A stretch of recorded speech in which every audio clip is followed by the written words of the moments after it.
Okay, so I'm back, and you can certainly feel the altitude. The body heat went up quick.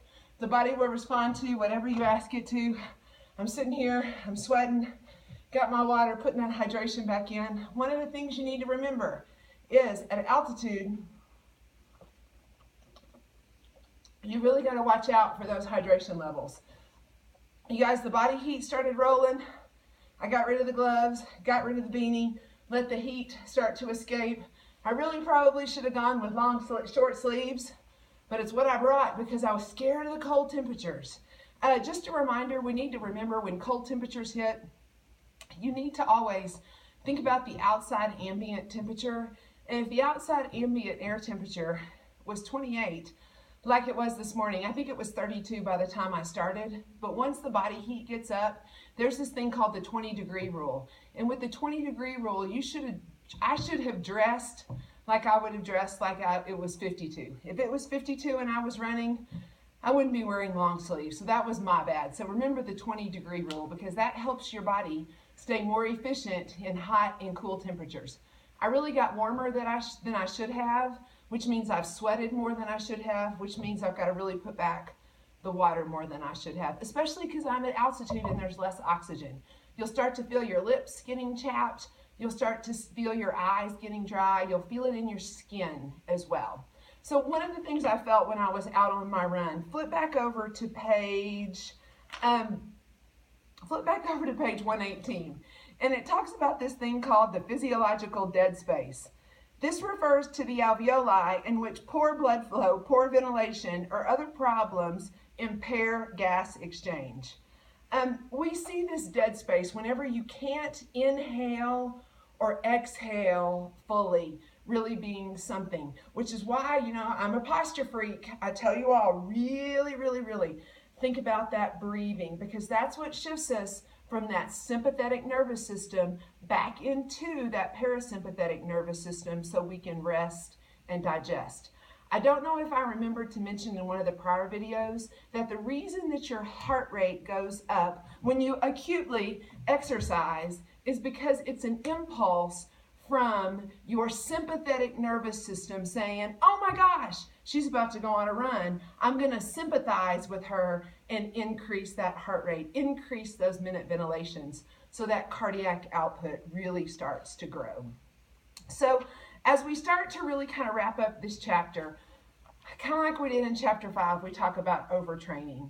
And here's what we need to understand, and I'm actually quoting from the block on page 129, where it says overtraining syndrome can lead to dramatic performance decreases in all athletes. The most common cause is intensified training without adequate recovery. And this chapter talks about overreaching and functional overreaching and non-functional overreaching. Again, you're going to need to know those so you can show that off, both as it relates to anaerobic training and aerobic training as well.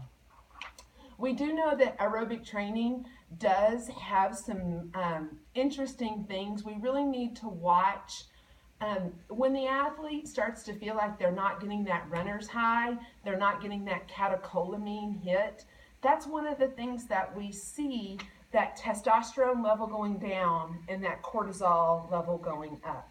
Remember, we want that testosterone, growth hormone, insulin-like growth factor, and insulin to stay up while that cortisol levels go down. So this is when you really need to watch the mood of your athlete. You need to do those prevention mechanisms to actually prevent overtraining when it happens, so that we actually see those receptors getting that hormone that is being downregulated so that aerobic athlete can still stay anabolic.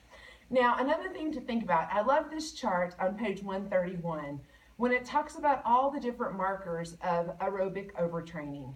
You guys, we have to think about decreased performance and altered blood pressure, increased muscle soreness, decreased muscle glycogen. This means the body is not being efficient at storing glycogen whenever the body is needing it most.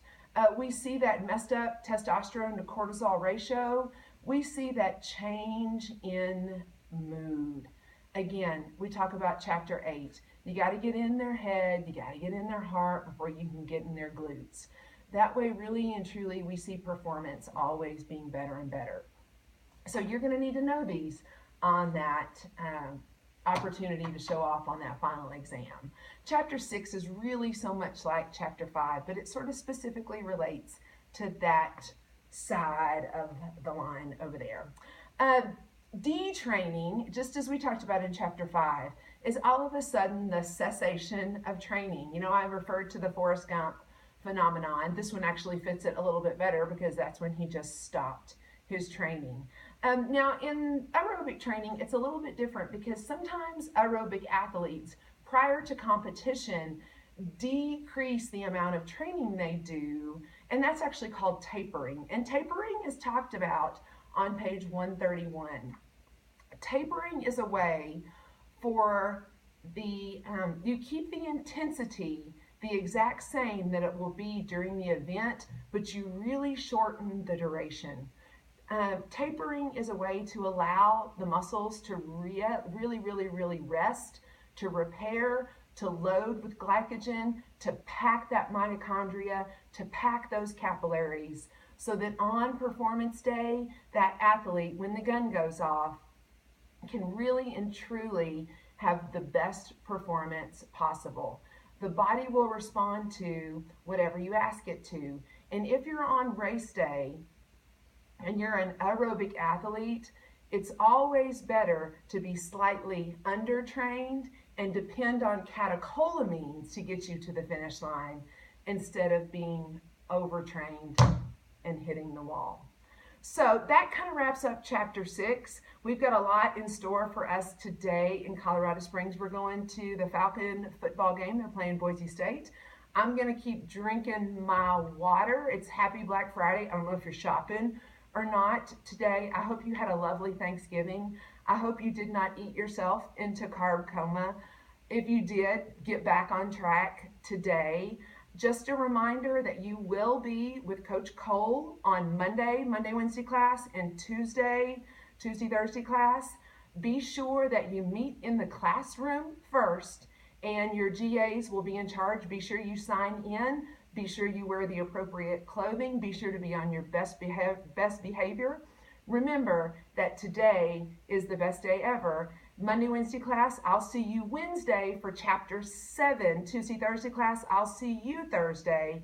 You better know some information from Chapter 7. It's going to be talking about kids, older training populations, and some special considerations that we need to know when we're working with those two populations.